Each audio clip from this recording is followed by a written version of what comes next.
Hey guys, how's it going? Today I want to speak about the subject of, does the law of karma exist? In today's society, we always think of the fact that if we do bad things, well, karma is going to strike back and it's going to do bad things to us back.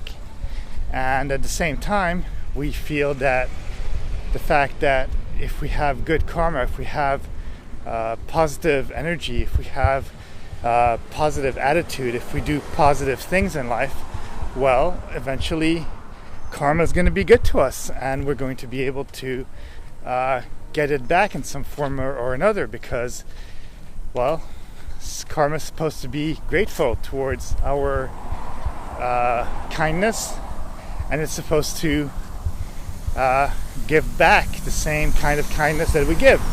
And at the same time, if we do bad things, well, karma would strike back and say, no, that was not right.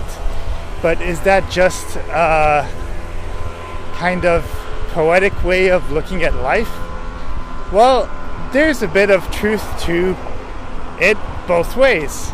There's the fact that if we do a lot of good things, well, people tend to be generally kinder to us, and we are usually liked more within our society. So there is that about karma. But then at the same time, there's the fact that if you do bad things, well, there's going to be more people that don't like you.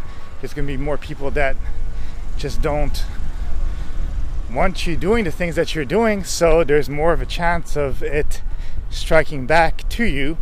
And if it strikes back to you, well, then that means that karma struck hard on you and you did something bad.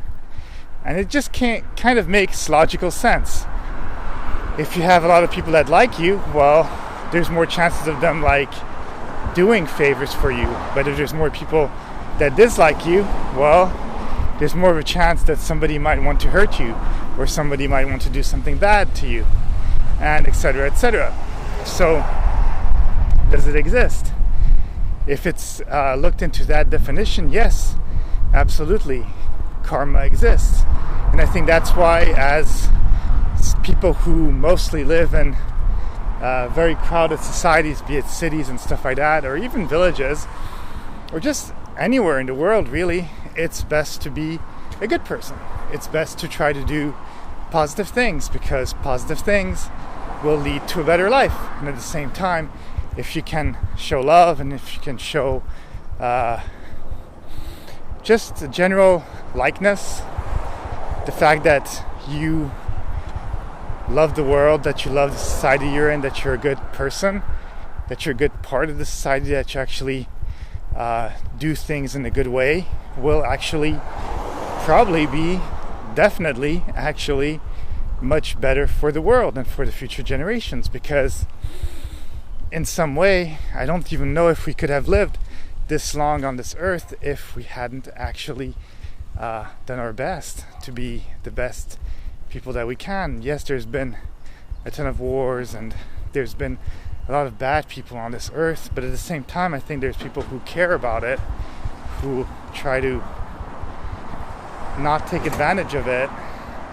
And eventually, yes, if we keep going in the same direction as we're going, because karma strikes back, right? If we keep on destroying the earth, we keep on destroying the forest, if we keep on destroying all the little ants and animals and bees and all that stuff that's around us, well, then we're gonna hinder our ecosystem. And we're already seeing it now, because there's the polar caps that are melting.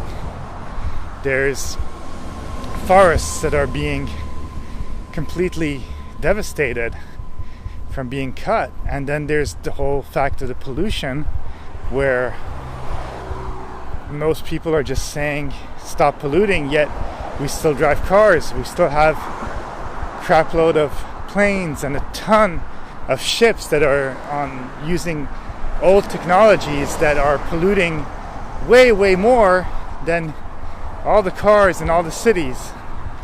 But we don't really talk about the ships. We talk about the cars, because we don't want to stop having ships delivering stuff from port to port, because then it would hinder the way that we lived, hinder the economy, because we're not able to import, export such large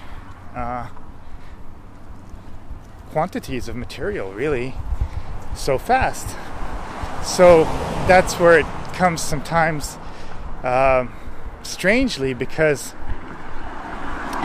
what I find kind of weird is that basically we talk about stopping the pollution and stuff like that, and at the same time then we don't really focus on the main polluters, which is like ships and other things that we don't talk about, and we focus on the things that do create pollution but not on that same level, like the cows farting and even the amount of CO2 and stuff like that that the cars emit.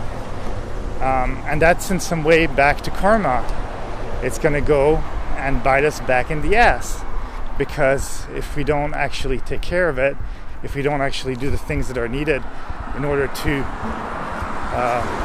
save the world, well, then us as a human society, we will die. But in the end, who's going to become winner is the earth, because I kind of said it in some other video, but